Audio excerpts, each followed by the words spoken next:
आहोत find out hybridisation in minute. काही मिनिटामध्ये तुम्ही हायब्रिडायझेशन कशा पद्धतीने कॅल्क्युलेट करू शकता ते बघणार आहे. याच्यासाठी मी पहिल्यांदा काय करणार आहे, फॉर्म्युला देणार आहे तुम्हाला, की 2 फॉर्म्युले देणार आहे हायब्रिडायझेशनचे, जेणेकरून तुम्ही काय करू शकता, इझिली हायब्रिडायझेशन कॅल्क्युलेट करू शकता. त्याच्यामधला पहिला फॉर्म्युला आहे तो आहे ॲटम प्लस लोन पेअर, आणि दुसरा फॉर्म्युला आहे तो आहे hybridization is equal to 1/2 valence electron. Valence electron म्हणजे बाहेरील शेलमधले इलेक्ट्रॉन. एखादा सेंट्रल ॲटम आहे त्याच्या बाहेरच्या शेलमध्ये किती इलेक्ट्रॉन आहे ते बघणं, plus number of the monovalent atom attached. Monovalent atom attached म्हणजे काय, तर एक बॉन्ड करणारे किती ॲटम अटॅच्ड आहेत ते बघणं, मायनस कॅटायन प्लस ॲनायन.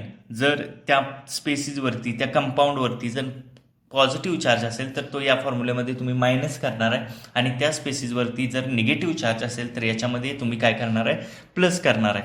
हे 2 फॉर्म्युले आहेत आपल्याकडे. या फॉर्म्युल्याने आपण काय करणार आहे, तर हायब्रिडायझेशन कसं कॅल्क्युलेट करायचं हे बघणार आहे. तर पहिलं एक्झाम्पल आपण बघूया. पहिलं एक्झाम्पल आहे CH4. त्याच्यासाठी मी फॉर्म्युला लिहितोय ॲटम प्लस लोन पेअर. पहिला फॉर्म्युला लिहितोय ॲटम प्लस लोन पेअर. आता इथं सेंट्रल ॲटम कोण आहे, तर कार्बन आहे. आता कार्बन जो आहे त्याला किती ॲटम अटॅच आहेत, तर 4 हायड्रोजन अटॅच आहेत.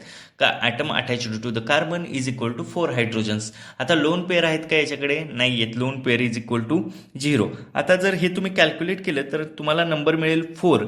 For 4 number hybridisation is 1 s orbital and 3 p orbitals. ठीक आहे, 4 नंबरसाठी हायब्रिडायझेशन काय होतं, तर 1 s ऑर्बिटल आणि 3 p ऑर्बिटल असे मिळून काय होईल, sp3 हे हायब्रिडायझेशन होईल. हे लक्षात घ्या. देन नेक्स्ट आहे पुढचं एक्झाम्पल आपण बघूया. पुढचं एक्झाम्पल आहे H2O. H2O साठी अगेन मी तोच फॉर्म्युला यूज करणार आहे, ॲटम प्लस लोन पेअर. आता इथे सेंट्रल ॲटम आहे ऑक्सिजन, आणि ऑक्सिजनला किती हायड्रोजन अटॅच आहेत, तर 2 हायड्रोजन अटॅच आहेत. अगेन ऑक्सिजनवरती लोन पेअर किती आहेत, तर 2 लोन पेअर आहेत. ठीक आहे, मग मी फॉर्म्युलामध्ये व्हॅल्यू पुट केला, 2 + 2, 2 ॲटम अटॅच आहेत, 2 लोन पेअर अटॅच आहेत, इज इक्वल टू 4 हायब्रिडायझेशन येईल. Again 1 s and 3 p, sp3 असं हायब्रिडायझेशन येईल. हे लक्षात ठेवा.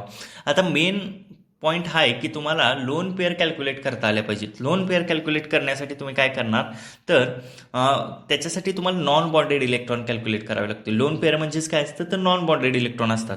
ठीक आहे, मग नॉन बॉन्डेड इलेक्ट्रॉन कसे कॅल्क्युलेट करायचे, तर valence electron minus item attached. त्या ऑक्सिजनच्या व्हॅलन्स शेलमध्ये किती इलेक्ट्रॉन आहेत, तर 6 इलेक्ट्रॉन आहेत.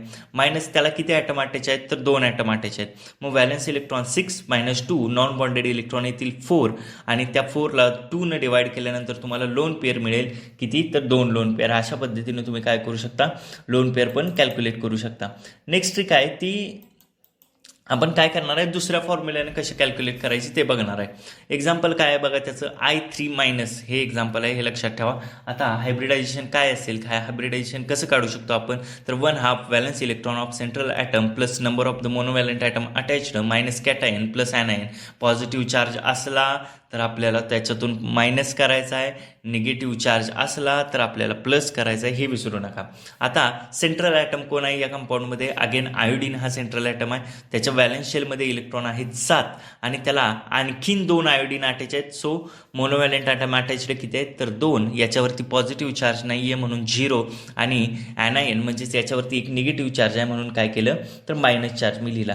आता ह्या व्हॅल्यूज मी काय केलं, तर ह्या व्हॅल्यूज मी फॉर्म्युल्यामध्ये पुट केल्या. व्हॅल्यूज फॉर्म्युल्यामध्ये पुट केल्यानंतर तुम्हाला काही असं इक्वेशन मिळेल, hybridisation is equal to 1/2 into 7 + 2 - 0 + 1 म्हणजेच काय येईल, हे जर कॅल्क्युलेट केलं, 7 काय आहेत, तर 7 व्हॅलन्स इलेक्ट्रॉन आहेत, 2 मोनोव्हॅलंट ॲटम अटॅच्ड, -0 कारण का कॅटायन वरती चार्ज 0 आहे, आणि इथे एक तुम्हाला काय दिसतोय, निगेटिव्ह चार्ज दिसतोय म्हणून +1 केला आहे. ठीक आहे, निगेटिव्ह चार्जला आपण प्लस करतो या फॉर्म्युल्यामध्ये.